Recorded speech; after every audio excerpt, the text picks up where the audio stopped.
das cousas, construiu o primeiro navegador web que el lle chamou World Wide Web, todo xunto. Agora está por separado, pero naquele tempo está todo xunto. E, bueno, é isto. Aquí vemos unha pantalla do ordenador Next co World Wide Web este. Podedes ver como, bueno, ten un menú aquí para ver o documento, para buscar os links, non sei que, non sei quanto. Isto foi, digamos, o primeiro navegador do 91, feito por Tim Berners-Lee. E todo isto tuvo que subilo a un sitio, non? Todo que o HTML, o hipertexto e todas esas cousas estaba ben, pero había que buscar un sitio onde poder subir eso e que todo o mundo pudera acceder a él. E, ao final, decidiu subilo a Internet. Internet xa era unha rede que xa existía desde os 60 e algo, así. Entonces, bueno, hai moita xente que confunde web con Internet, realmente son cosas distintas. Internet é toda a rede e por Internet podes baixarte o correo, podes baixarte torrents, podes chatear e podes visitar páginas web. Digamos que a web é simplemente un servicio dentro do que é todo Internet. Bueno, decidiu eso, subilo a eso. O estilo gráfico das primeiras páxinas web era bastante normalillo. As páxinas eran prácticamente documentos de texto, non tiñan... Máis adiante sí que se empezaron a meter imaxes, poder cambiar a tipografía, o sea, tamaños, colores, pero moi pouca cousa.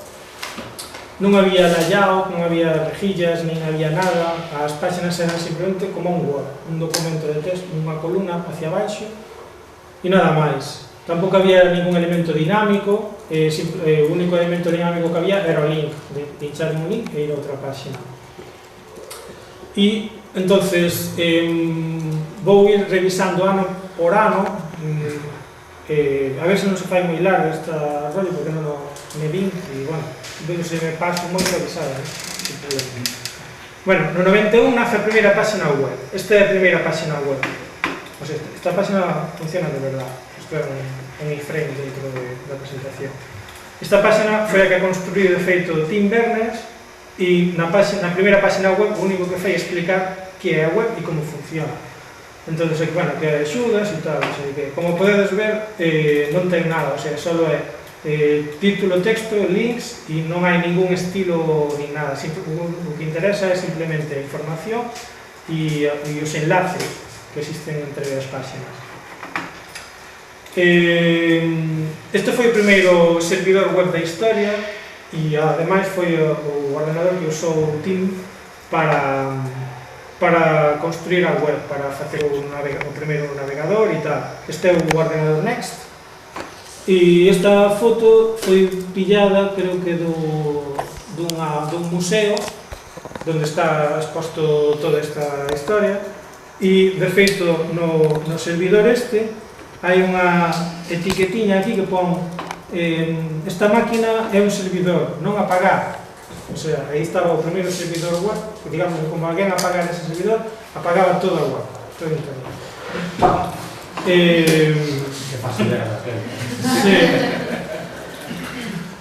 Despois, claro, como o primeiro navegador web que había era para máquinas Next e case ninguén tiña Next, igual que Apple, en que mola moito, pois hai moi pouca xente que ten Apple, pois fíxose un navegador universal en modo línea. Eso significa que era un navegador onde calquera persona, independientemente do sistema operativo que tiña, podía acceder á web gracias a este navegador. Como podedes ver, é simplemente texto e nada máis. Usaba os teclados e comandos do teclado para poder linkar, o sea, non había ratos, nin había nada. E, bueno, este navegador foi creado pola tipa esta, que estaba aquí ao lado de Nicola Pelou. Nicola Pelou.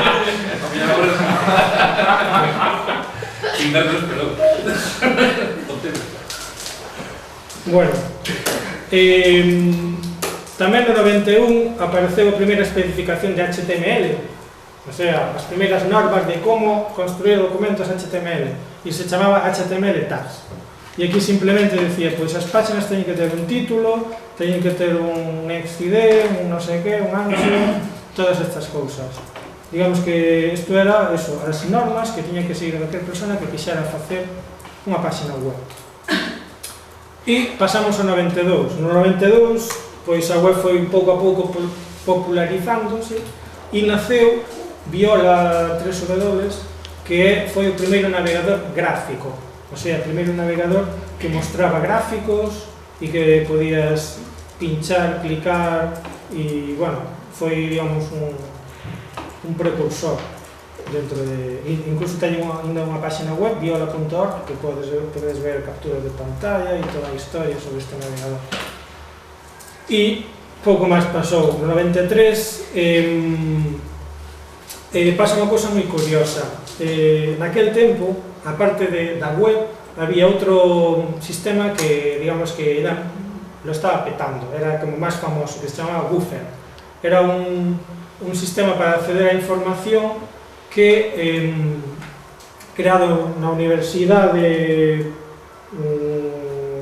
Minnesota, e que, bueno, era bastante máis... non era tan moderno, era como máis jerárquico. Ti, cando querías ver unha páxina, tiñas que ir a esa sección, ir a subsección desa páxina e clicar nesa páxina. Non era tan transversal como pode ser un link, que vas de unha páxina a outra directamente sin nada disso. Pero, bueno, estaba tendo bastante fama. Pero, no 93, a universidade decidiu que empezar a cobrar royalties polo uso do protocolo Woofer, que era algo que inventaran eles, da súa implementación do protocolo Woofer. Entonces, a xente empezou a enfadarse toda, e pero este que pasa, non sei que, entonces, de repente, houve unha bandada de xente que se pasou para a web. Despois, os outros, pois, voltados atrás, e xeron, bueno, non pasa nada, non sei que, pero xa era tarde.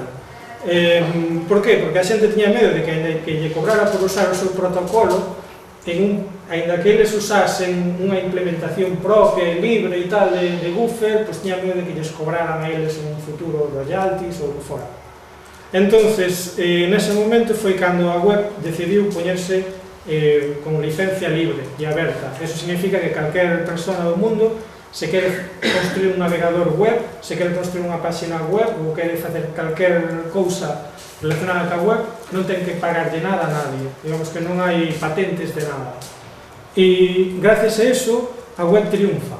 Entonces, por eso, o código libre, o software libre, digamos que é un concepto moi pegado á web, porque e todas as cousas novas que salen, se non teñen esa licencia libre, como por exemplo, bueno, cousas que salen agora de formatos de vídeo e cousas así, ou flash incluso, se non teñen licencia libre están como mal vistas, porque eso, digamos que a web é prácticamente un servicio universal para todo o mundo, como a auga ou respirar, ou pretende ser eso, como unha librería.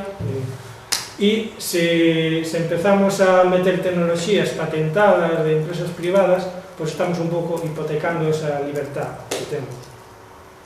Bueno, no 93 tamén nace Mosaic, que ademais de ser o primeiro navegador gráfico, bueno, era Viola, pero este é multiplataforma, o sea, este hai no en PC, en Mac e en Linux, o sea que, digamos que gracias a Mosaic, a web xa empeza a ser para todo o mundo, ¿no? Xa incluso empezas a vender rollos en plan internet en unha caja, en un paquete, en plan estar internet en su casa, non sei que, non sei cuándo. E digamos que empeza a ser mainstream. E a finais do 93 xa había uns 623, máis ou menos, sitios web. Non os contei todos, pero máis ou menos. Este, digamos, unha web sobre cibernética, pero, bueno, é curioso porque, digamos que foi a primeira web máis ou menos complexa que houve. As outras que había era como demasiado estilo Word, e esta, pois, xa empezou a meterlle cousas e, aparte, ten moitos links internos con un mogollón de información e tal. A quen lle gusta a cibernética, pois aquí vai a pasar pipa. Este é Dr. Fun, este foi o primeiro fanzine, ou un dos primeiros fanzines, no, perdón, fanzine no, un cómic online destes. Tira cómica, a primeira tira cómica que houve, e, bueno, eran debuxos, e, bueno, aquí vese cousas de eso, do 2000, 98, 95, 94, 93. Empezou por aquí.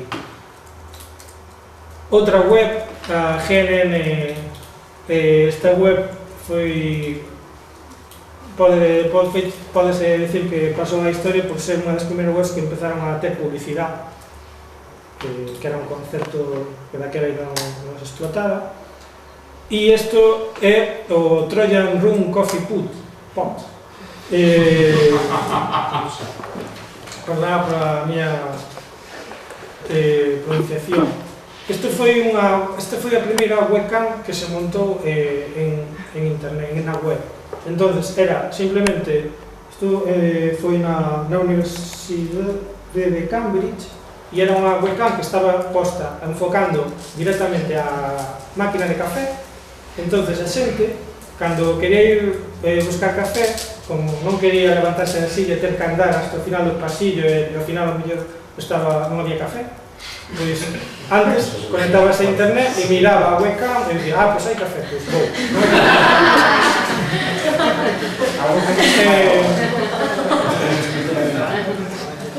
Moi curioso. E, bueno, a partir desto despois xa naceron moitos sitios que emulaban eso, e, bueno, que poñían a máquina de café aí. E isto si foi un dos primeiros fanzines que houve, como vedes, o poucos estilos tiña todo o texto e links e unha imaxe, pouco máis. E, bueno, no 94 aparece a W3C, que era o consorcio, un consorcio que formou Tim Berners, o mesmo que inventou a web, pues formou este consorcio para asegurarse de que a web fose por bo camiño, digamos, poñer estándares para que todas as compañías seguiran máis ou menos as mesmas normas, porque xa había compañías que xa empezaban a facer cousas raras, en plan, pois se instalas este navegador, pois vas poder ver as webs parpadeando. Claro, ti facías unha web para que parpadease, pero só podías ver nese navegador, porque noutro non tiña esa opción. Entonces, digamos que a web xa se empezaba a fragmentar, e xa había webs para internet, bueno, daquela non había Internet Explorer, non sei. Xa había webs para Netscape, había webs para tal, e non molaba. Entonces, a W3C o que pretendía era poñer un pouco de orden en eso. E aparece o PageMe, que foi un dos primeiros softwares para facer páginas en HTML. Digamos, naquele tempo decían que era o pagemaker de la web. E, bueno, ti seleccionabas o texto e convertías listas, parágrafos, títulos e tal. Era un editor de texto que despois comprou no Adobe e despois se chamaba Adobe PageMe, ao principio era de outra empresa. E tamén aparece o que se supón que foi a primeira web galega. Estuve buscando capturas ou algo, pero non o encontrei. Isto vino en este link da Voz de Galicia, que a ver se encargo, e comenta-o aquí. Eu busquei e non encontrei nunha captura, así que, bueno, pero bueno, no 94 non o sabemos. E o primeiro banner tamén, parece ser que este foi o primeiro banner da historia, que clicaches alguna vez aquí, te deberías, en fin, calquera pica aquí, pero bueno, este foi, parece ser o primeiro banner da historia. E xa daquela xa había máis de 10.000 webs, digamos que se multiplicaba. Xa apareceu Blicos, apareceu sex.com, que para falar deste dominio xa había que facer unha conferencia propia, porque tuvo moitos problemas legales, de disputas e de tal. E Yahoo e Geocities, que Geocities foi la bomba. E nada, e de aí pasamos ao 95, que salen xa as segundas a segunda especificación de HTML, de HTML 2.0, a anterior era HTML tags, e na 2.0 xa, pois, xa hai bastantes máis cousas aí de formularios e de non sei o que. E, bueno, e tamén nace JavaScript. JavaScript é o lenguaxe que permite interactuar cos elementos da página web, se quere facer que un título dinámicamente desapareza ou que se arrastre ou que sea, pois usas JavaScript, o lenguaxe de programación da web. E nace Alertbox, que é Jakob Nielsen, creo que calquera que se dedicara á web ten que conocelo. Era daquela tamén estaba moi de moda os gurús da usabilidade e de todo, xente que lo sabía todo, e o máis famoso, un dos máis famosos que houve era Jakob Nielsen. Entonces, tiña unha especie de sección dentro da súa página, que é useit.com, que se chamaba Alertbox, e aí ponía artículos, todos estos, sobre cousas que ele pensaba da web. Esta é a web tal como está agora, non é tal como está antes. Non creo que cambiara moito, porque ele sempre foi así moi purista, pero bueno. E aquí acabouse os inicios e chegamos a outra época distinta que chamei eu, non é que as outras nombres xa estaban inventados, este inventei eu, o logotipo tamén, chamase a web superficial. A web superficial foi unha época donde de repente, bueno, a web puxose moi famosa, todo o mundo quería ter internet, visitar Yahoo, visitar non sei que, e entonces empezan a aparecer as empresas .com. Nesa época, ademais, a filosofía coa que naceu a web de facer contenido etiquetado semánticamente, fácil de... O sea, porque a idea do HTML é que o contenido fose etiquetado, que ti un título etiquetaras como título, que un párrafo como párrafo, para poder acceder a esa información non só visualmente, sino desde calquer outro medio. Pois que non sea visual, por exemplo, unha persona ceja ou unha persoa que non poida manexar o ratón e que teña que buscar os links con outros métodos ou cousas así. E nesta época botouse un pouco pola borda todo eso e simplemente se centrou en facer webs aparentes, que fosen bonitas, que foran impactantes, e o único que querían era atraer a xente polo ollo.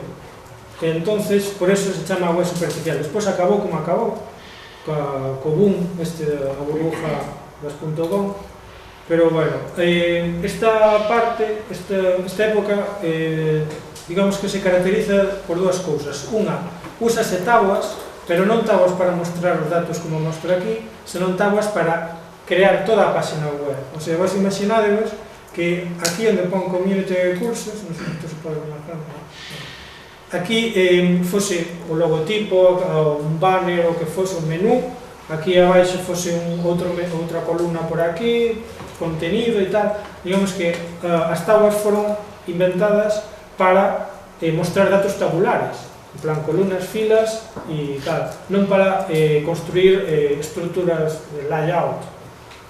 Pero, bueno, aquí o que interesaba era a apariencia, entonces isto foi unha das características, e a outra foi o uso de Flash. Apareceu Flash e digamos que a xente xa se emocionou toda. Entonces, o 96, que foi o primeiro ano desa época, pois aparece o Future Splash, que despois compraría Macromedia, que se chamaría Macromedia Flash, despois compraría Adobe, que se chamaría Adobe Flash. Pero bueno, isto foi a primeira versión, isto era o Flash 1. Despois, cando sacou Macromedia, xa era Flash 2, non empezaron de novo, ainda que se chamara distinto.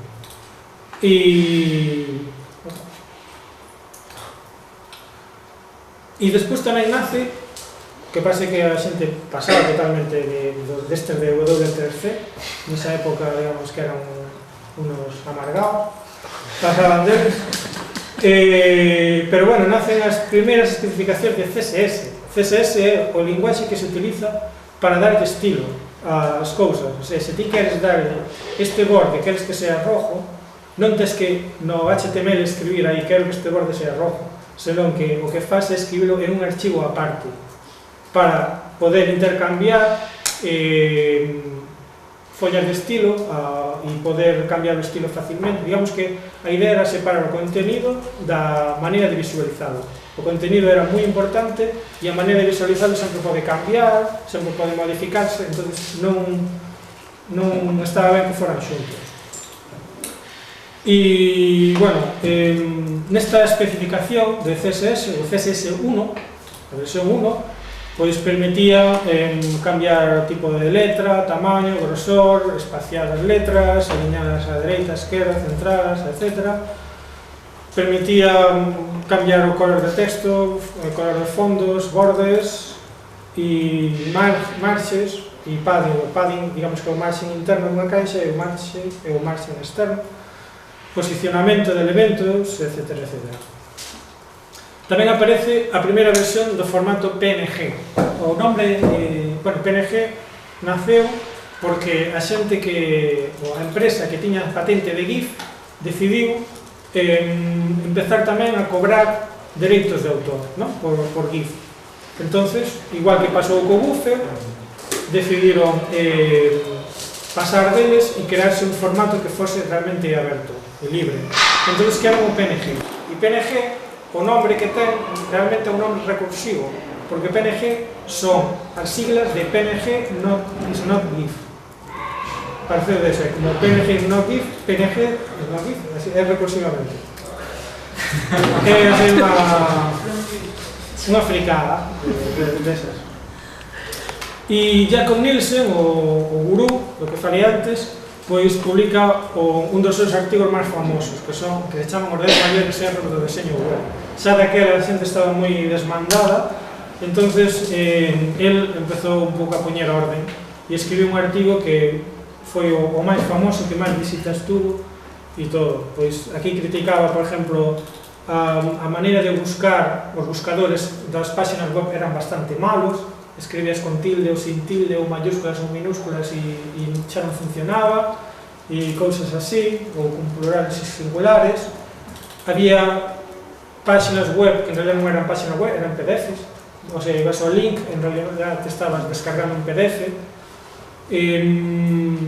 Despois había elementos de estilo, como cambiar o color dos links, o texto que non fose fácil de escanear visualmente, o sea, sin títulos, nin subtítulos, textos maiores que outros, listas, o sea que había moitos sitios que tiñan os textos así todos seguidos.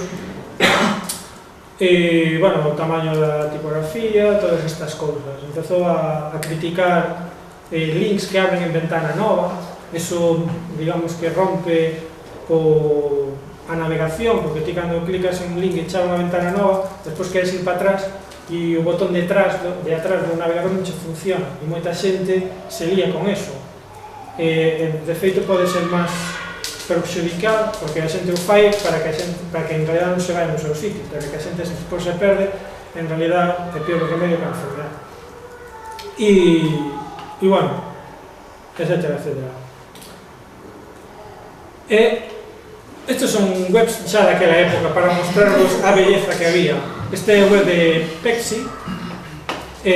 Como vedes, como Pepsi está na web, a web é algo moi tecnolóxico, pois meteronlle aí unhas liñas verdes moi tecnolóxicas de fondo, moi chulas, e un What's New aquí que se clicas vas a un What's New moi chulo. E bueno, isto é un exemplo de a página de Pepsi 96. Esta é a página de Lego, aquí tamén o GIF animado, meteu por todos lados, e bueno, estes fondos así repetitivos eran moi típicos da época. Aparte, había moito fondo gris, eu creo que era porque como daquela había Windows 95 e o Windows 95 tiña as caixas e os rollos grises, pois daquele tempo eran bonitos. Esta é a primeira página, unha das primeiras páginas de Yahoo. si carga. Sí. Yahoo era más... Bueno, esto era prácticamente un documento de Word, o sea, todo hacia abaixo e centrado, ou alineado á izquierda. Esta é a página de Alta Vista, o buscador este que aquí en España foi bastante usado. E, bueno, tamén todo centrado e todo... Non había moito máis. E que pasou en Galicia? Pois en Galicia normalmente se nace Vieiros como o directorio de páxinas galegas. Foi, o sea, o que facían era recoller links de páxinas galegas da época e ordenalos e clasificalos. O sea, era unha referencia. E tamén, aparte, fan o primeiro chat, que fan, creo que o primeiro chat é galego, fan tamén Vieiros e con Isaac Díaz Pardo. Aquí vemos a foto e aquí vemos todo o chat, podelo visitar. E esta é outra página galega que atopei sobre un tío que, bueno, simplemente poñía fotos e cousas sobre Galicia, falaba de Galicia, dos paisaxes galegos e tal. Non sei se... Bueno, como podes ver, mapa de Galicia, o sea, notase que é de Galicia. Esta é a primeira página da Xunta.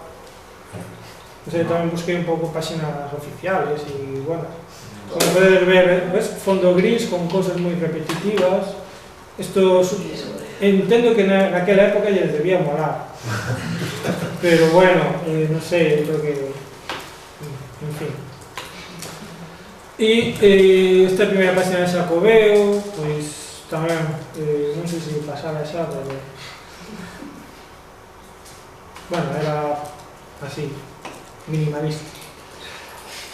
E a primeira página de Caixa Galicia tamén. Vou ir un pouco máis rápido porque senón se nos vai facer 97. No 97 aparece outra versión máis de HTML. Bueno, xa apareceu a versión HTML3, pero a máis importante foi a 3.2. Aquí tamén me dei conta de que o W3C, cando publicou a 3.2, tamén lle meteu un fondo así deste. O sea, que naquela época estaban de moda, molaban os fondos. E cales son as principais novedades? Pois o soporte para tábuas. Ainda que a xente xa maquetaba usando tábuas e tal, realmente non eran estándares, hasta que esta versión sí que as fixo estándares. Superíndices e subíndices son a chorradilla, pero bueno, este de poñer o metro cuadrado, arriba ou abaixo.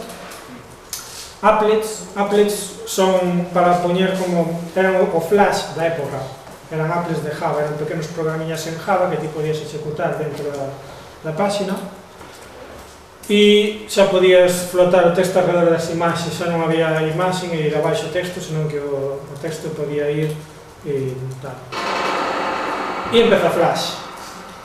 Entonces, este é un exemplo de Flash do 97. Como cando se cumpriron os 10 anos de Flash, do 96 a 2006, fixeron unha especie de votación de cales foron os flashes, as páxinas web en Flash máis influyentes, non? E cada ano ganaba unha, pois no 97 ganou esta. Entón, bueno, aquí empezan a meter el sonido, isto é unha páxina que non pode ver no traballo, porque se nota, e, bueno, prácticamente era isto, era o que querían facer era unha especie de Hollywood na web, máis que realmente... O sea, pasamos. Esta é a primeira página de Apple que bueno, Apple a verdade é que máis ou menos sempre foi bastante sempre fixe algos relativamente guais naquela época regular, pero bueno, en Galicia non vou opinar máis franco. Vieiros convírtese tamén, empeza, a parte de ter links, empeza a poñer noticias, entonces convírtese no primeiro xornal electrónico galego. E aquí temos a páxina, bueno, non sei se pode visitar.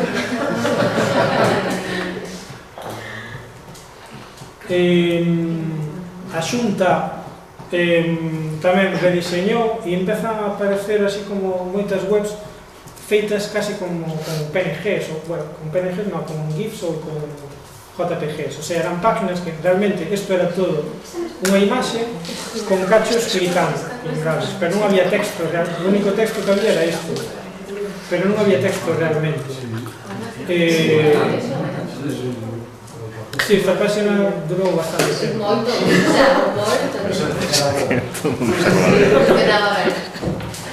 Sí, sí. A página de Televisión de Galicia, pois era así, todo eran imaxes, non había texto. Se ti querías cambiar algún texto na web, tiñas que abrir o Photoshop.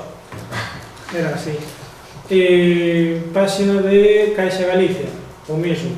Imaxe, aí, creo que esta era unha imaxe así moi tecnológica. Sí, sí. Aquí Photoshop a capas e fusión. 98. No 98 xa sale a segunda versión do CSS2.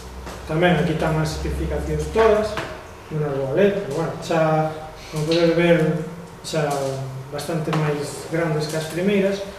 E as principais novedades que traía era que xa podías posicionar os elementos. O sea, este tipo de posicionamentos, por exemplo, o Fixe, permite que un elemento este posicionado sempre con respecto á ventana do navegador. Por exemplo, Facebook ou 20 e todas esas redes sociais sempre teñen abaixo de todo unha barriña que ti anda que lle scroll sempre a vez. Pois iso é a posición fixa, pois permitía xa facer esas cousiñas absoluta e relativa e tal. Z-index é unha propiedade que permite poñer cousas encima de outras, diante de outras. É como as capas de Photoshop. Entón, por defecto, pos unha imaxe e depois pos outra, a segunda que pos sempre está por encima da primeira, pero se lle cambias o Z-index a primeira, pois pasa por diante. Mediatypes, isto é para poder especificar estilos, para ver en pantalla, para poder imprimir, para poder, creo que había incluso de televisión, etc. Entonces, ti podes estar vendo unha página con moitos colores moi molante, pero a mellor ten outra folla de estilos, outro CSS, para imprimir. Entón, cando des a imprimir, non te imprime os colores, senón que te imprime só o texto en blanco e negro. Aural Styles, isto é unha pena que non se usara máis. Bueno, no CSS3 si se retomou, pero isto é diseñar como a web se oe. Entonces, os lectores para xente cega que lle leían as páxinas web, pois ti por CSS podías diseñar, por exemplo, cando diga esta palabra, pois mete un silencio antes ou despois da palabra, ou día máis alta, ou utiliza a voz de home ou de muller. Había como determinadas propiedades e os navegadores non o implementaron, pero a verdade é que está bastante guai. O único que implementa isto, que soporta isto, é Opera. Opera en Windows, en Mac non. E textos bidireccionais. Isto é porque non todo o mundo escribe de izquierda a dereita, hai xente que escribe de dereita a izquierda. E, bueno, eso. Tamén nace Google.com, no 98. Esta é a primeira página de Google, que se carga agora. Aí está. O logo bueno, cambio de tipografía e tal, pero é máis ou menos o mesmo concepto e tal. Pois hai páxinas de Flash. Isto foi, non sei se foi esta ganadora da votación esta do 98 e bueno, o mesmo, pinchas e en vez de ver as cousas que tens que ver, pois te poñe unha película aí. Claro, isto ahora mismo suena ridículo, pero naquel momento era hostia, era como o Berska, este era o Berska da escuela. E isto é outra tamén que tamén marea moito e está... pero bueno.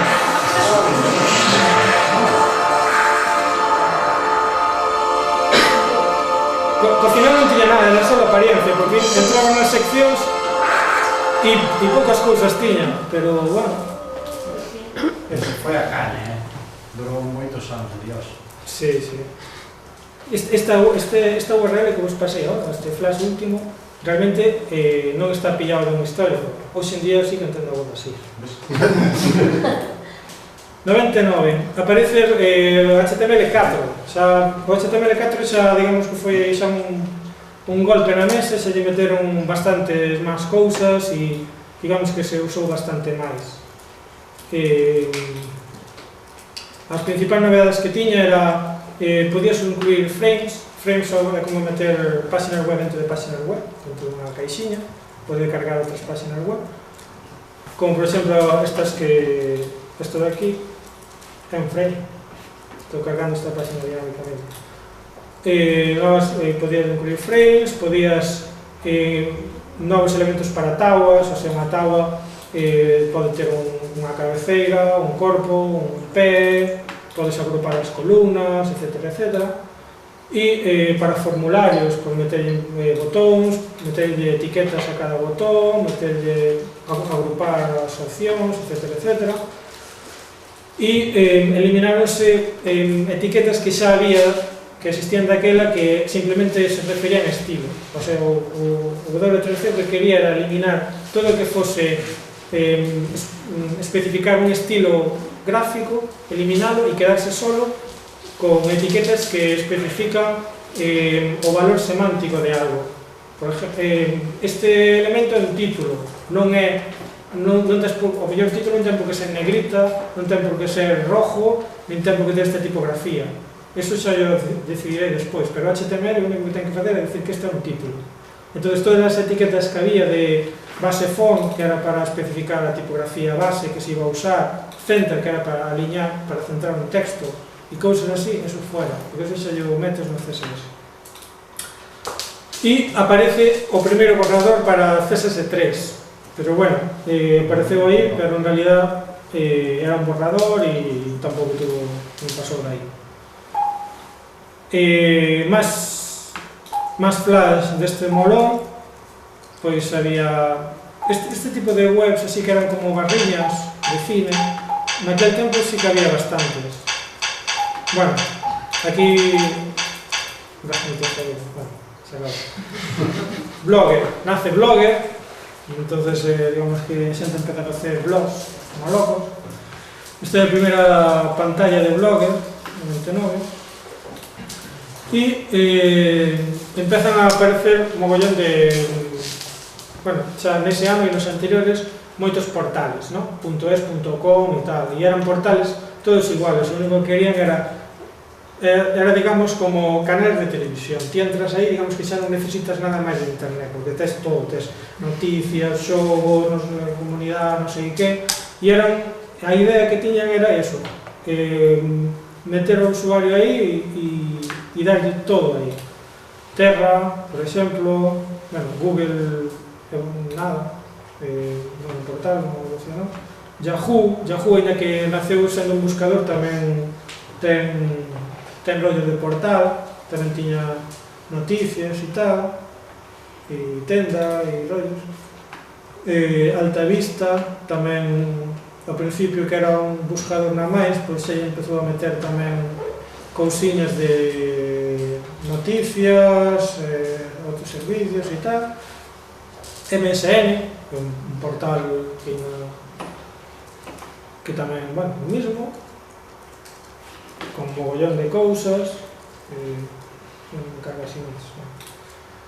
E tal, no 2000, bueno, máis webs en flash, non sei por que todas teñan música, parecía boa idea poñer música, todos teñan un skip, e nada, depois aquí cada unha tiña sistemas de navegación moi originales, hai que decirlo, pero pouco prácticos.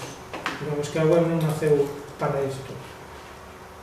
E que pasou en Galicia? O Depor gana a Liga e Universidade de Vigo, pensen aquí a web.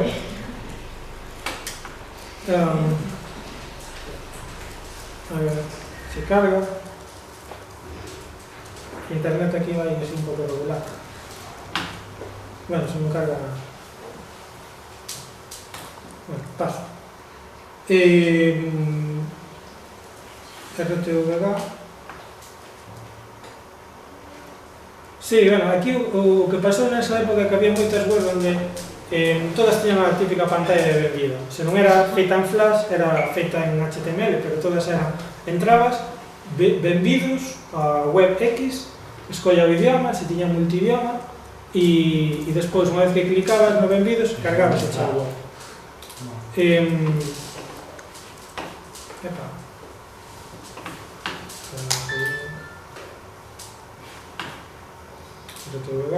Vale.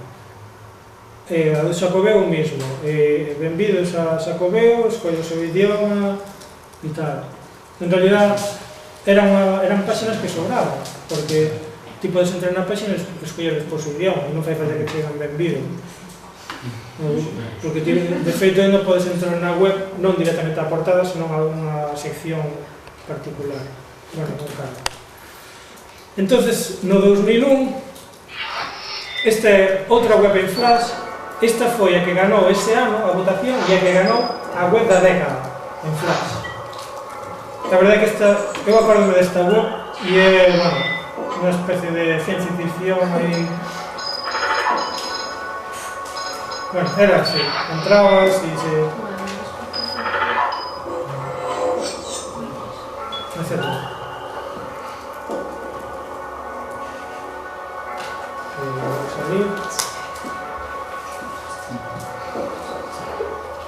A ver se me carga un segundo. ¿Qué pasa? ¿No hay internet?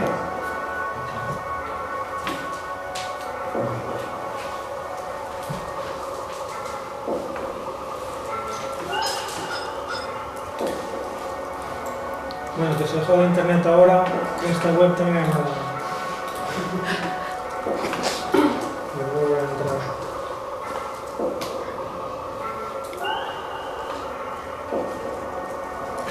¿Estás revisando algo? Eso pasa por falar mal, claro. Sí, No dicir nada positivo. estás vengando. A ver, tomo cousas positivas. Por exemplo... mute. Este é o botón de mute. Por exemplo, o botón de mute. Sí, tuvo cousas positivas, porque gracias a Flash pudemos ver vídeo na web moito antes de que aparecera HTML5 e tal. E bueno, serviu de inspiración para moitas cousas, para Ajax e cousas así, supoño que se inspiraron un pouco no que Flash podía facer, pois vamos a facer ben. Pero bueno, eu non teño internet, non sei. Non sei se conectarme a... Que se te saque el Mac. ¿Qué? Comparte ese wifi de nuevo. Ay, no va el wifi. Pero yo te lo traje antes. Pero no se lo dejo.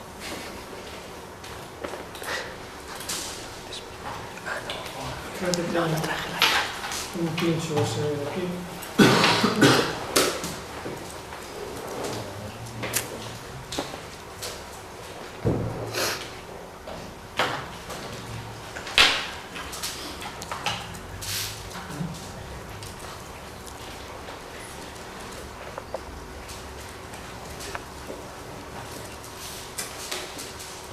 ¿Vostedes internet? Sí. Sí. Estás arreglando.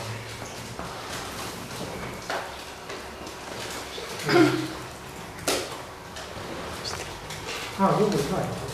Pues entonces debe ser a mi página.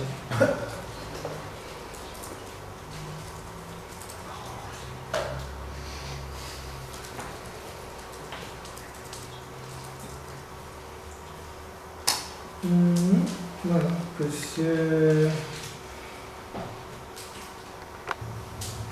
Entonces...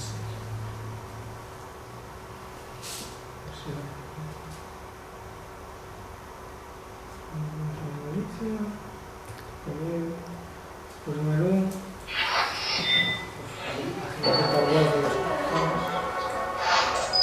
Pues, Vale. No 120, perdón, no 2001, no slide 120, nace a Wikipedia.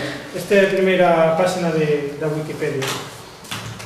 Bueno, non tiene nada. A Wikipedia sí que foi así un pouco máis sensible para estes temas de usabilidade, de semántica e tal. Isto na versión online se ve, porque a versión que teño en local non é exactamente igual, pero bueno. Nace o formato vectorial SVG, isto é o Illustrator ou PDF da web. Entón, para facer un logo, se necesitas un logo en moitos tamaños, en vez de facer varias versións en JPG ou PNG, pois usas un SVG e podes escalar. O único problema que había era que Internet Explorer o soporta desde a versión 9. Os outros xa soportaban desde o 2001, Internet Explorer o soporta desde 2010. Pero bueno. E explota a burbulla das compañías.com, o sea, todas empezaronse a vender compañías a unha barbaridade de millóns e ao final pensaron que eso iba a dar moitos cartos e ao final pois foi un fracaso e viron que eso non era nada e bueno, era unha crisis e tal. Entón chegamos ao terceiro momento que é o movimento tableless e a web semántica. Digamos que unha vez que a burbulla.com estoupou e as compañías que facían webs empezaron a despedir xente, pois chegou un momento onde a xente que facía a maquetación da web eran programadores ou ingenieros informáticos, entón deronse conta de que realmente estaba todo mal feito, o sea, que non se podía maquetar con tábuas, porque claro, unha persona cega que escoite unha web maquetada por tábuas, o lector vai ler como se todo fose unha tábua de datos, e non é así. Entón, claro, mezcla menús con non sei que, con non sei cuánto, e non se podía facer así. Entón, empezou unha especie de filosofía emergente que decía que vamos a deixar de maquetar con tábuas, vamos a usar CSS, que para eso está, e vamos a poñer a web semántica, vamos a etiquetar o contenido ben. Entón, bueno, as ventaxas son a accesibilidade, como dixen, o aforro de ancho de banda, unha web ben feita ocupa bastante menos que unha web feita con tábuas, e o mantemento, porque non é o mismo cambiar o estilo de algo por CSS, cando queres cambiar unha columna da dereita para a esquerda, que cambiarlo por tábuas, que tens que andar con filas, columnas e tal, e era bastante complicado. E eso, no 2002 o Flash ainda sigue pegando, estes son exemplos de Flash, e bueno, este é Google no 2002, máis ou menos xa seguiu unha filosofía moi parecida sempre. Blogger evolucionou bastante, digamos que as webs eran máis grandes, tamén os tamaños das pantallas eran maiores, e esta é Yahoo. Bueno, Yahoo sempre foi un pouco... Este é Apple, está a salir ao Mac OS X, entón xa tiran o menú superior xa era do estilo S, e bueno. No 2003, Flash, esta web lo petou tamén moito. MySpace, que non a carga agora, nace MySpace. E nace CSS Zengarden. CSS Zengarden foi unha web feita por un tipo chamado... joder, que non me acordo o nome. Teño por aquí. Bueno, é igual. Digamos que Datesheet. E o CSS Zengarden era unha iniciativa para demostrar que realmente maquetar con CSS era moito mellor que maquetar con tábuas e tiñas moitas máis posibilidades. Entonces, o experimento consistía en un documento HTML, que era este, podemos ver o estilo sin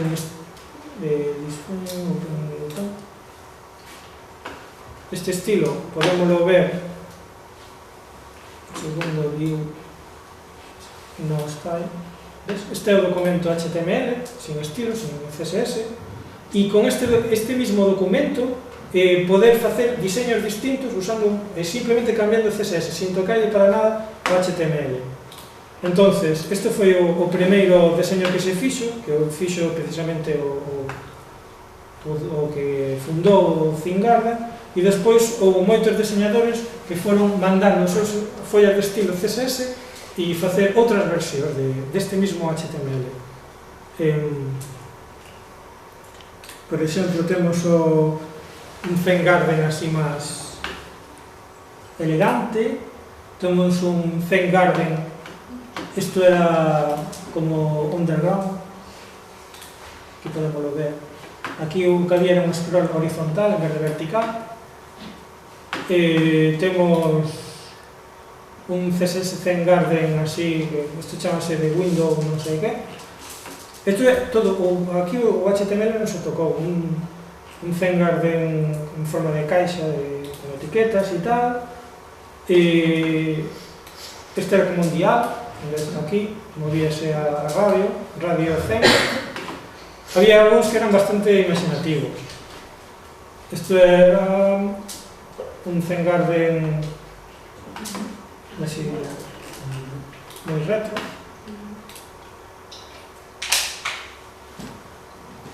Isto era el ThinkGarden medicinal, el milagro. Este era o ThinkGarden medio grunge, creo que era este. Bueno, este tamén era horizontal e, bueno, colocaba os textos así por aí esparcidos, con imaxes e tal, mezclando. Aquí un ThinkGarden que parecía un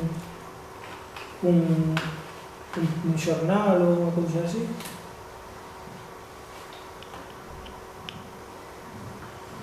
Isto é xa satánico,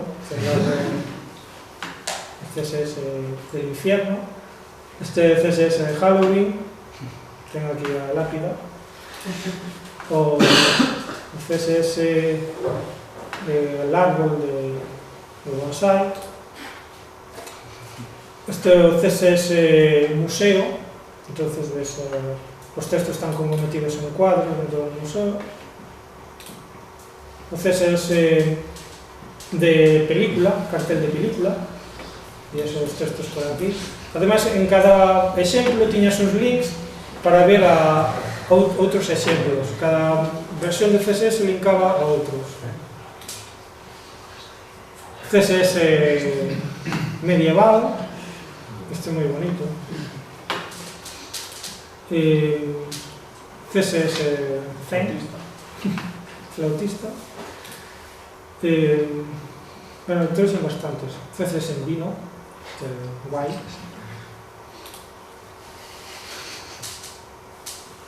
Isto é CSS de Armada, el Zen Army. Este rollo, bueno, non me acordo como está este estilo. CSS Boy Scouts, los chicos los Boy Scouts de CSS.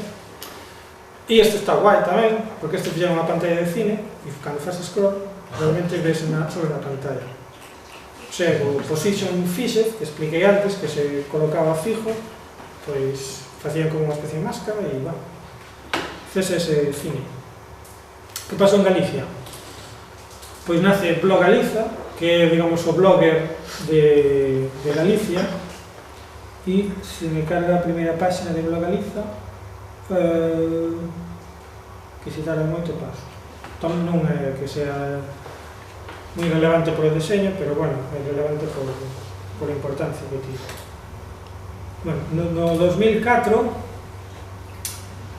máis Flash, non sei, isto era a páxina dun tío que ibas navegando pola súa casa, feita con fotos e tal. Realmente hai efectos moi malantes, pero realmente isto non é web, podes chamar unha peli ou unha cousa, pero non é web. Isto é a página dun fotógrafo que sacaba fotos nas cárceles e ten unha galería de fotos e tal. Nace Facebook tamén no 2004, nace Flickr, esta é a primeira página de Flickr, e nace o GWG, Web Internet Application Technology Working Group. Isto, que son estes tipos? Pois, desde que saliu o HTML4 al ano 2001 ou así, hasta ahora, o W3C realmente estaba tirando hacia outro lado, quería tratando XML, quería, digamos que o seu enfoque era un enfoque máis de documento, de texto, máis que de... e quedaba así como un pouco anticuado. Entonces, este é un grupo de empresas que eran empresas como Mozilla, como Apple, como Google, empresas que fan navegadores web e que, digamos, que axudan a construir a web e que estaban un pouco cheos xa dos carcas esos da W3C. Entón, o que fixeron foi un grupo paralelo e dixeron, vamos a crearnos unha nova especificación de HTML, vamos a crear vamos a evolucionar un pouco Internet. Despois, co tempo, a W3C pillou moitas ideas disto e, bueno, agora se entende, pero, digamos que son como dos grupos separados. E no 2004 pronunciase por primeira vez o término Web 2.0 en unha conferencia que, de feito, se chamaba de Web 2.0. Que pasa en Galicia? Pois nace Letra G, ten a primeira web galega sobre tipografía. Bueno, se ides a Archive.org podedes ver todas as capturas de todos os anos. Eu puxen a primeira na máis, de feito a primeira non era letrag.com, era letrag.oscorotero.com, non tiña nin dominio. E, bueno, era aquí simplemente quería facer algo como, non sei se claro, non sei, na clasificación das tipografías e tal, quería facer algo donde naquel tempo as normas que había para construir páginas web decían que os menús e todo, ti cando chegas a unha página non chegas pola portada, senón que podes chegar por calquer página interior. Entonces, as normas que había era que cando o usuario chega a unha página web ten que saber que é esa página web, para que vale e a onde pode ir dentro da página web. Entonces, os menús eran super extensos, con todas as opcións, todo á vista. Había uns menús laterales inmensos e tal. E eu, pois, o que fixen foi un pouco o contrario.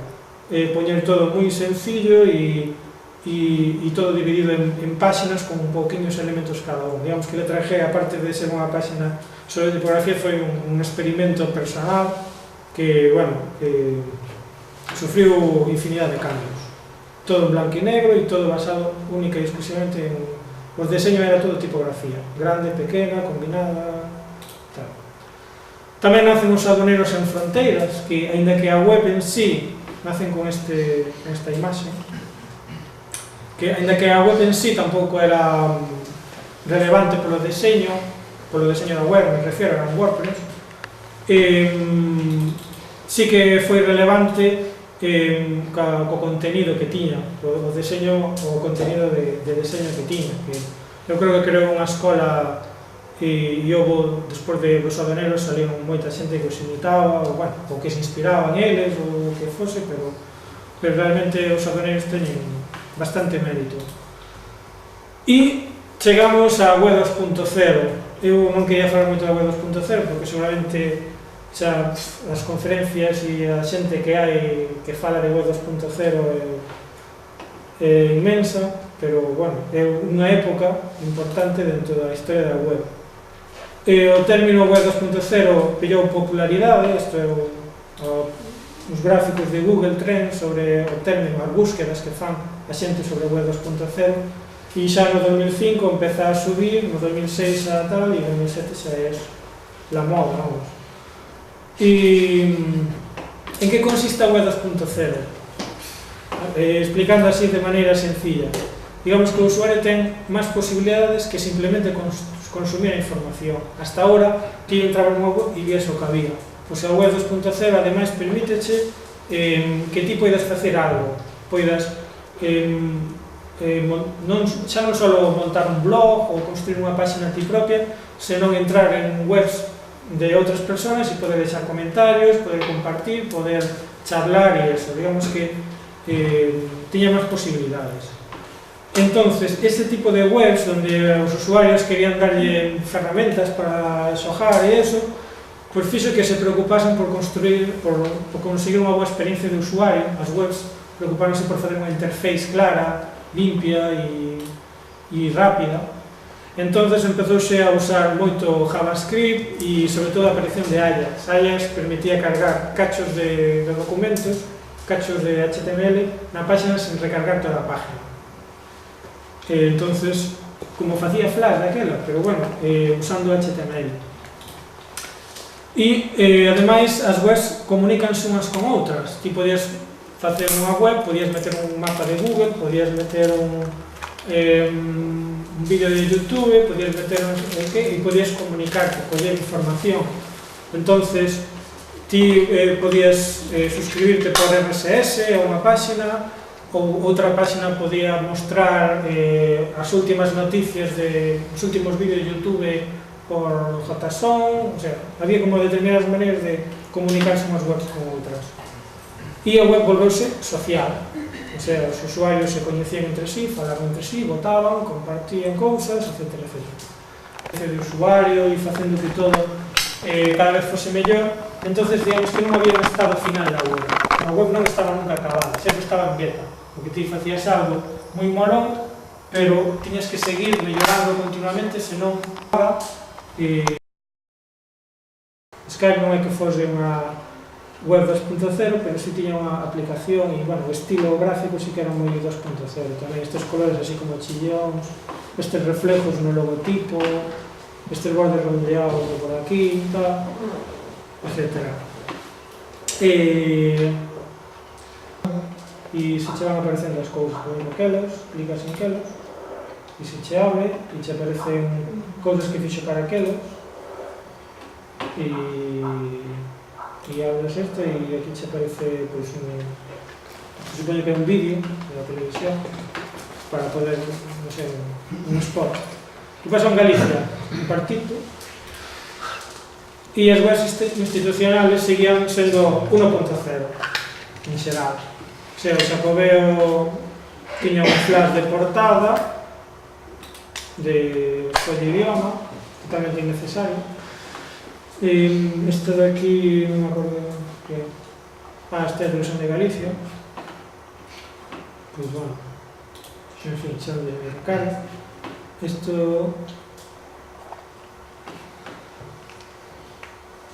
é a Universidade de Vigo. Estas cousas, por exemplo, non facían falta estas presentacións. 2006 nace Twitter e a ver se carga a primeira. Esta é a primeira página de Twitter, máis ou menos. Seguramente faltan cousas por cargar, pero... Este é o primeiro ano que se celebra o Naked Day. O Naked Day é un día, o 5 de abril de todos os anos, e a xente que, as webs que se queran apuntar ao Naked Day, digamos que é o día desnudo. Entonces, as webs presentanse sin CSS, o sea, que ti verías a web así en HTML puro e duro. E é un pouco para decir que as webs teñen que funcionar o mismo con ou sin CSS. Se está ben feita, debería ser navegable e entendible igual, sin estilos, simplemente que as etiquetas semánticas de HTML. Na Navalla nos fixamos iso. Nace jQuery, que é unha librería JavaScript que simplificou moitísimo interaccións e cousas nas páxinas web. Digamos que o 60% das webs que usan JavaScript pois usan esta librería. Hai moitas outras, pero esta digamos que é a máis perdón, aquí. E bueno, cada vez se cuida máis o estilo CSS. Aquí habría páxinas de webs pois un dan cargado, un pode ir pasando. Pero bueno, son webs en plan YouTube da época, e Vimeo, e todos esos.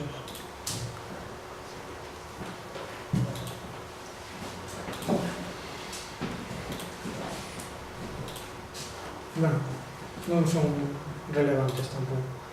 No 2007 empeza a coller importancia a terceira versión de CSS, CSS3. Aquí empeza a ver un pouco de CSS, no 2008 tamén, pero no 2009 xa para arriba, e no 2010 xa non. As características principais do CSS3, a terceira versión de CSS é totalmente distinta das dúas anteriores, digamos que rompe con todo.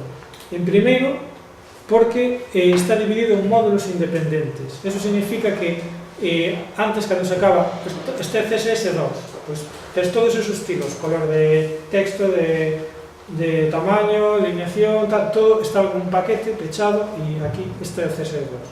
No CSS3 o que se fixo é que, como empezaron a sacar moitas cousas, era prácticamente imposible conseguir reunir todo isto acabado, que todo o mundo estuvera de acordo e que todos os navegadores implementasen e tal. Entón, o que fixeron foi dividirlo por módulos. E, de feito, ahora mismo existen como uns 40 módulos de CSS que tratan temas distintos. Por exemplo, un módulo para color, para poder especificar como se vai a poñer o color, pois en RGB, en HSB, en LAB, en hexadecimal, etc. Un módulo para fondos e bordes, un módulo para poñer varias columnas, multicolumna, un módulo para crear plantillas, para fontes, animacións, transicións, etc.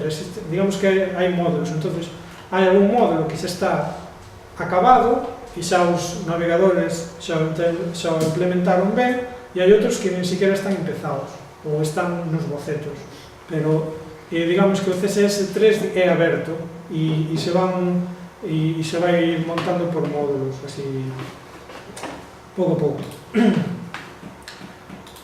Despois, intenta solucionar tamén moitos problemas e limitacións que teña o CSS anterior. Entonces, unha delas é o maior control sobre a apariencia da páxina. Antes, se querías meter primeiro que aparecera unha cousa e despois outra, por CSS era bastante complicado facelo. Tiñas que poñer en HTML primeiro esa cousa e despois a outra, e se querías cambiar a orden, tiñas que editar o HTML, porque por CSS cambiar a orden das cousas era bastante complicado, incluso imposible en algúns casos. Entonces, o CSS3 sí que permite crear estruturas de rejillas, de módulos, e poñer que isto esté arriba, isto ocupe dos módulos, isto se amplíe, se reduza, etc. Tamén define definición de comportamento da página sobre distintos soportes. Eso significa que se ti ves unha web en esta pantalla, pois a ves dunha maneira, e se a ves en un móvil, a ves de outra maneira. Digamos que a web ti podes especificar estilos distintos, podes decir, pois, hasta que a pantalla sea 500 píxeles de ancho máximo, pon este estilo, pero se pasa de 500 píxeles, pon este outro.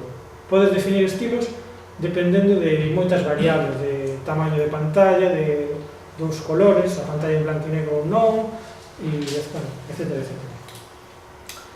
E definición de comportamento de elementos segundo a interacción do usuario. Iso é que antes, cando ti te pos encima dun link e te especificado que cambie de color, pois pasaba de color normal a color, por exemplo, de negro a azul, de golpe. Pois podes especificar que vai con unha pequena transición, que vai pouco a pouco, e, bueno, cousas así.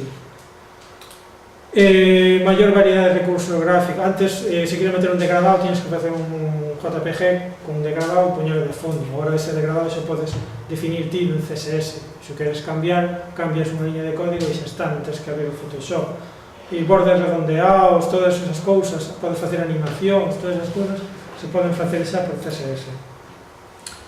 Exemplos de CSS. Pois, bueno, aquí teño varios exemplos, tampouco os vamos a ver todos, pero, por exemplo, das media queries, que era o de especificar estilos distintos para tamaños, isto é interesante. E isto os ponía, este é un blog que existe, que se chama Media Queries e que de feito o que fai é recoller webs que están construídas desa maneira. Por exemplo, esta é a página do Boston Blog, que se rediseñou fai pouco, e isto sería como se vería a página nunha pantalla grande, e según vas reducindo a pantalla, vedes que aquí son 3 columnas, aquí xa pasa a 2, e este anuncio xa pasa aquí abaixo, e se ves en un iPhone, un móvil ou que sea, sería unha única columna. Podemos ver a página real, para ver como funciona. Esta é a página tal, se reducimos o tamaño, agora xa son 2 columnas, e se reducimos xa é unha. O logo cambiou, se pasou a ser un logo pequeno, en vez de un logo grande, e digamos que isto é o que se chama responsive design, o sea, diseño que responde, que é sensible. E ten, bueno, aquí podedes ver moitos exemplos de moitas webs que como funcionan en distintos tamaños. Existen cousas moi sencillas de pasar de 3 columnas a 2 ou a 1, pero hai outras que realmente cambian a web por completo e son bastante guais. Incluso, por exemplo, esta de John White está moi guai porque está moi white porque cambia incluso o logo, pasa a ser horizontal, aquí, bueno, todas estas cousas. Isto sería a web grande e isto sería a web en pequeno.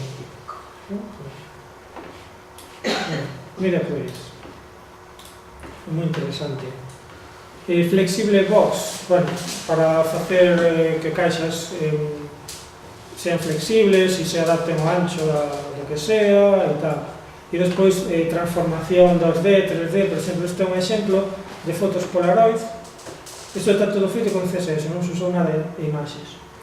Entón, fixo un cuadrado e despois están giradas por CSS.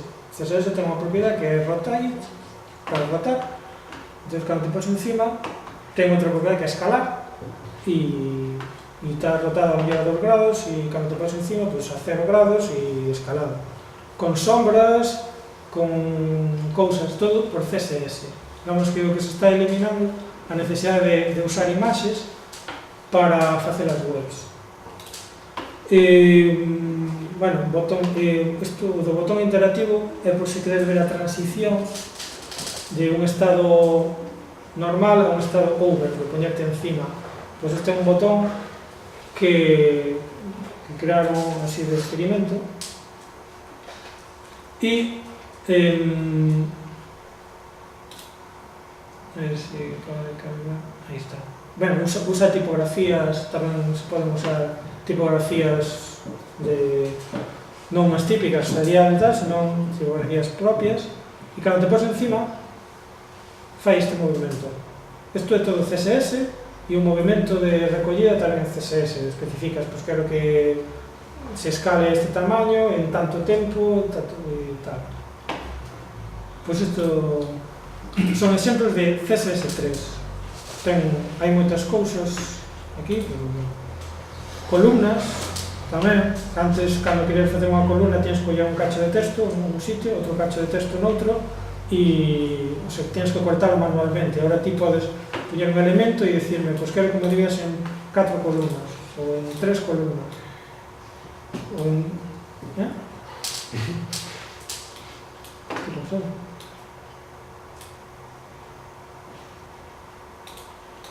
Bueno, igual non me estou dando... columnas 4 5 columnas non, está moi claro. Está cargando aquí, non sei que. Bueno, é igual, columnas. E Google Web Fonts, como outros repositorios de tipografías que permiten iso. Google Web Fonts é moi práctico porque prácticamente dacho todo feito, simplemente tens que copiar un código, pegarlo e listo. Hai outras que tens que descargarte da web as tipografías e despois hai tamén tipografías de pago e todas esas cousas. Aquí simplemente escolles a que queres e darlle a usar e xa está. Aparece Blueprint. Blueprint é unha especie de framework de sistema de CSS, bueno, unha especie de librerías que permitía facer columnas así moi fáciles, de maneira moi fácil, non dá cara a página, así. E facía cousas así. Na página de ejemplos podedes ver como facía columnas, metía textos no medio e tal. Despois apareceron moitos. Blueprint non é que fose o mellor, pero bueno, foi un dos primeiros e depois saliron moitos que se inspiraron un pouco neso. 2008 faise público o primeiro borrador de HTML5. Estes que estaban enfadados, pero bueno, discrepaban co W3C, pois fixeron o primeiro borrador de HTML5, o que eles pensaban que iba a ser o HTML5. Entonces, digamos, a última época e a que actual, a que vivimos agora, que é HTML5 e a web como aplicación multiplataforma. O HTML5 é un mundo completamente distinto, faría falta outra conferencia non de 2 horas que levo xa, non sei, hora e media, senón de 5 horas para explicar todo. Pero bueno, así por encima serían novas etiquetas de semánticas, poder especificar que unha cousa é un artículo, que unha cousa é unha cabeceira, un pé, unha sección, tempo, unha unidade de tempo, o que sea. Por exemplo, típicos comentarios de comentado por Fulanito o día tal, pois ese día tal, pois teña etiqueta de tempo. Novos elementos multimedia, o sea, o navegador agora xa entende o audio, o vídeo sin necesidade de flash, xa o HTML xa ten soporte para iso, e existe tamén un elemento que se chama Canvas, que é como un lienzo onde ti podes pintar e facer barbaridade. Novos elementos para formularios, agora ti podes crear formularios e poñerlle que aí queres meter unha fecha, entonces o navegador xa che mostra un calendario automáticamente e podes meter que este é un número, entonces se a persona escribe unha palabra, pois se lle dá un error, di non, aquí ten que ser un número. E isto está moi guai, estas cousas, porque en iPhone, por exemplo, se ti estás navegando por unha web e queres cubrir uns datos dun formulario, se o campo que estás cubrindo é un número, pois os botóns que che aparecen táctiles son só os números, porque sabe que é un número e non necesita máis que un número. E hai, por exemplo, de email, pois o mismo, aparecerían as letras e aparecería arroba. URL, hai como distintos tipos de elementos, colores, etc. JavaScript tamén evoluciona co HTML5, entonces agora podes facer drag and drop, isto é arrastrar cousas.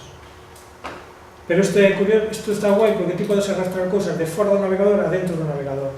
Imagina que queres subir un arquivo, pois antes tiñas que seleccionar o arquivo, navegar, buscar o arquivo, tal. Agora podes coller o arquivo, arrastrarlo encima da página web e xa te sube. Traballo offline, isto é un rollo que permite que determinadas webs poden funcionar ainda que non haxa conexión a internet. Por exemplo, o típico Google Docs ou así, traballan offline. Ti podrías escribir un texto e unha vez que tuvera online xa se conectaría e xa guardaría o texto no servidor, pero poderías traballar con ele offline e guardarías os datos no teu ordenador. Xeoposicionamento, pois eso, decir onde estás. Local storage, pois é para guardar cousas en... Vamos a xa, tranquilo. Para guardar cousas de tal, WebSockets, isto é para crear conexións entre un servidor e outro, isto está guai para facer chats e rollos así que sempre teñen que estar conectados. Canvas, pois para facer dibuixos e tal. Existen dos versións de HTML5, a dos fulanos estes e a da W3C, que ao final dixeron, vale, pois está guai que facedes, pois vamos a pillar cousas, pero non pillaron todo. Hai cousas que só están en unha versión, hai outras que só están noutra, pero bueno, máis ou menos vas entendendo. E aquí hai xa exemplos de HTML5, por exemplo, o de drag and drop que decía, podemos ver unha demo, a ver se funciona. Vale. Aquí, por exemplo, crearon un div, meteron aquí esta foto de fondo e fixeron que este div fora drag and drop. Entonces, ahora, se eu collo isto e o arrastro para aquí, pois empezaría a subir o arquivo, unha vez que estivera subido, guardei no servidor e tal. Isto fai, por exemplo, o Gmail. O Gmail, cando queres mandar un mail con archivos adjuntos, xa permite estas cousas.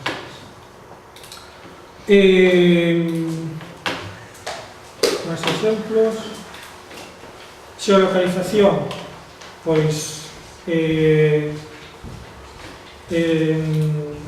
vas a unha páxina, pregúntache onde estás, ti dixo onde estás e entonces te encontramos.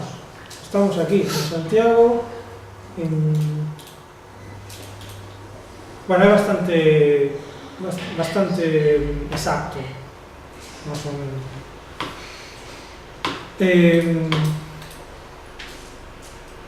Speech input. Isto creo que só funciona en Chrome. Isto é, se queres buscar algo, a mellor en vez de escribilo, queres dicilo. Entonces falas. Diste patacas fritas. Entonces escribe patacas fritas. Se tens que pronunciar ben, entonces... Isto tamén teño falas, pero formularios. Pois eso, os exemplos de formularios que decía de tal. Audio e vídeo, pois nada. Este é un exemplo que fixemos na Navalla Suiza, outra ría. Este é un exemplo de vídeo. O que pasa é que non sei se con esta conexión vai cargar pronto. Esta é unha web que está feita única e exclusivamente como un vídeo de hora e media. Entón, o que fixemos foi poñer todo o vídeo e ti podes ir saltando a determinadas partes de vídeo ou podes incluso pasar links ao segundo X de ese vídeo, pois ao minuto tal, segundo tal, podes crear un link de ese tempo e pasarlo aquí para que cando cargues a página empece xa por esa... pasa que vai un pouco lento, vale, deixa de cargar. E WebGL, isto é 3D. O sea, houve xente que xa fixo xogos en 3D, despois de tal, en HTML, usando WebGL. Pero, claro, para iso xa tens que ser máis que un diseñador. E, bueno, que hai demos de Mozilla, de varias cousas. Pois o mismo. Aquí se pode... Isto, por exemplo, sería WebGL. Non sei se abrilo. Igual.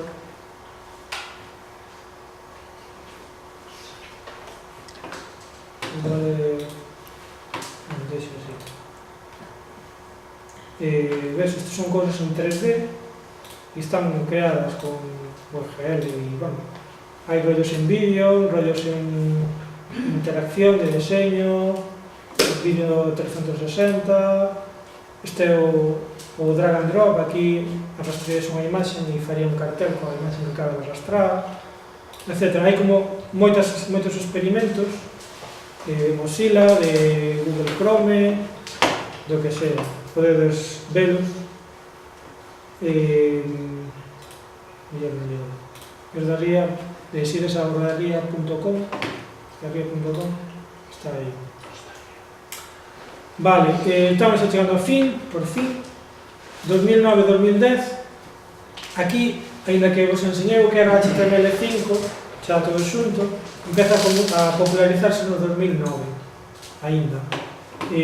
Bueno, en realidad no 2010, no 2009 falamos un pouquinho e tal, no 2010 xa foi o HTML5, como mola, e todo o mundo empezou a tolear. Sale este libro, bueno, está unha página web feita así estilo retro, moi chulo. Esta é tipografía de verdade, non é foto ni nada.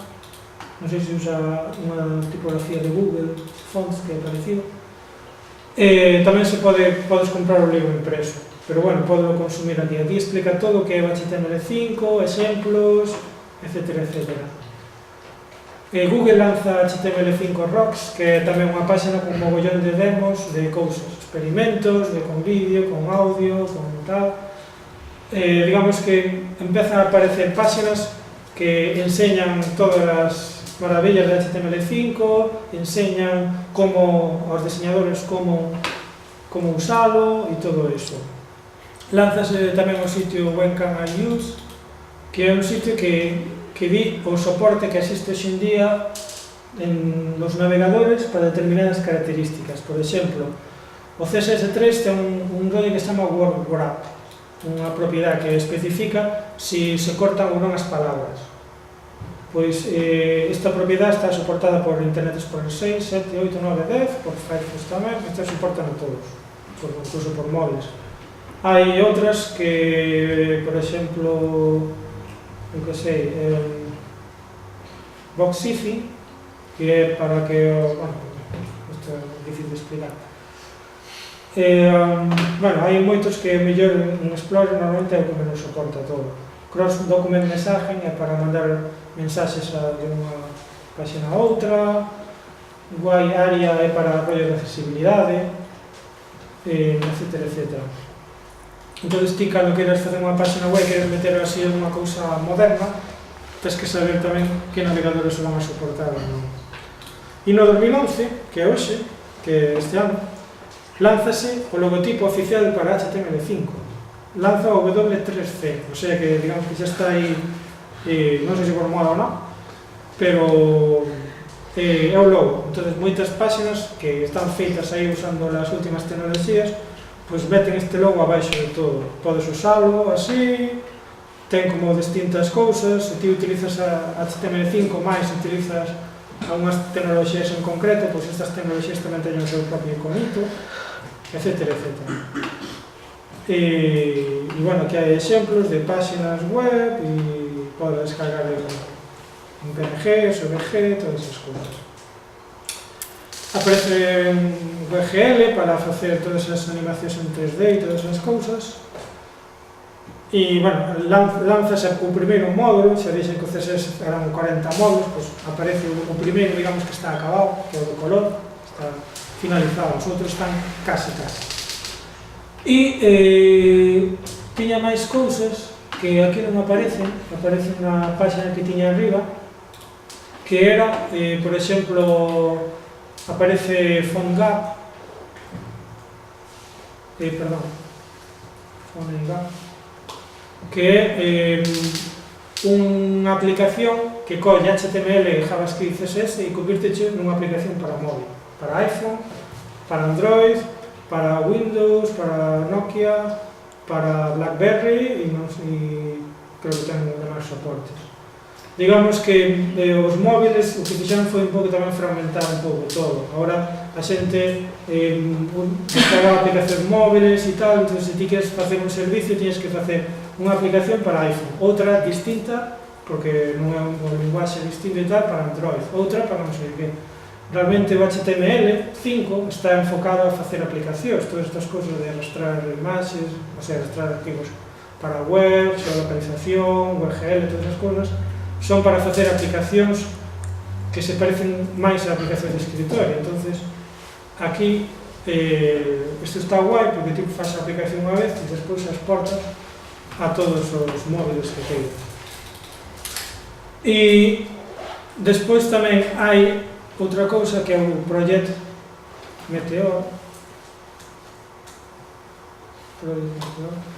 que é unha campaña que fixeron os diseñadores de web protestando porque realmente non hai aplicacións para diseñar webs. A xente está diseñando en Photoshop, en Illustrator, e non hai realmente aplicacións feitas para diseñar web. Todas esas aplicacións en realidad están feitas para papel. Ti cando abres un documento metes unhas medidas. O que vimos no CSS dos media queries é que non hai medidas. A web se adapta aos tamaños, é todo fluido. Entonces, e recentemente Adobe sacou Adobe News e outra máis, Adobe non sei que, e realmente é un PageMaker, un design para web. Non tes control de nada e é para facer webs estáticas e a xente non lle mola. Dicir que non, que é unha decepción Entonces, esta é unha especie de manifiesto donde queremos isto, non queremos isto, e a ver si Adobe, con todos os cartos que ten, todas as aplicacións, Dreamweaver, Google Live, todas as cosas. Gracias a licencias que pagamos. Gracias a sí. Pero ten cartos igual, non sei de onde saca. Pois non dá realmente entendido aos diseñadores web e o que necesitan eles. Non necesitamos unha aplicación que nos xenere os códigos solos e nos sin saber de nada. Nos queremos ter o control. E bueno, a maneira de construir o web é totalmente distinta a papel e bueno, todas esas cousas. E xa para rematar, buscando información para esta charla, perdonade porque se me foi o tempo moito, descubrí unha web que fixen eu. Isto é, digamos, unha cura de humildade, porque, bueno, eu tampouco me quero poñer de exemplo de nada, onde que este aquí falando por vos, e para iso descubrí unha web que fixen fai 10 anos ou así, despois de salir de un curso desto de carreira, de aprenda Dreamweaver e Flash, pois eu fixen unha web con Dreamweaver e Flash, nada máis acabar. Eu non sabía, non me acordaba nin que existía, cando vi flipei. Entonces, é un pouco para rematar con ela, que tiña o link na outra presentación, pero creo que tiña aquí.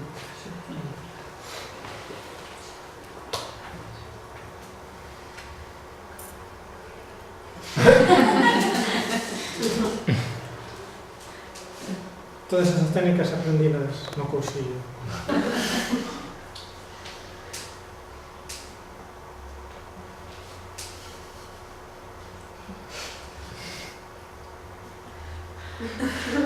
Típica página de bienvenida e despois aquí xogos, literatura era letra de canción, xa desmonta todo, xa non funciona ben, un buscador, bueno, tonterías, en realidad era unha mierda de web. Nada máis, moitas gracias a todos por vir.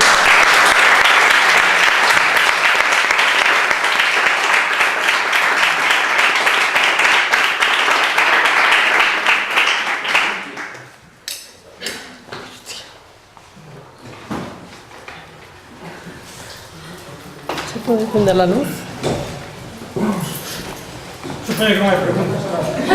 Nos agotaste. A ver, non deixaches tempo para preguntas. Non sei se a propósito... Pode decir aos pinchos.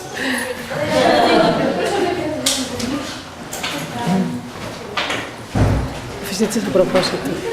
Que? Fixeches a propósito, dices, voy a largar yo e así. Aquela que aquí vas sonas. Pero non Non metei nada. Empecé a meter cousas. Que quedaronme moitas cousas. Vale. Quedaron moitas cousas en decir, pero... Prometemos que el próxima vez no daremos esta vara. Dilo porque no vuelve. ¿O qué? Que la próxima vez es Óscar, es Marcos. Que no se presentaron las siguientes ponencias.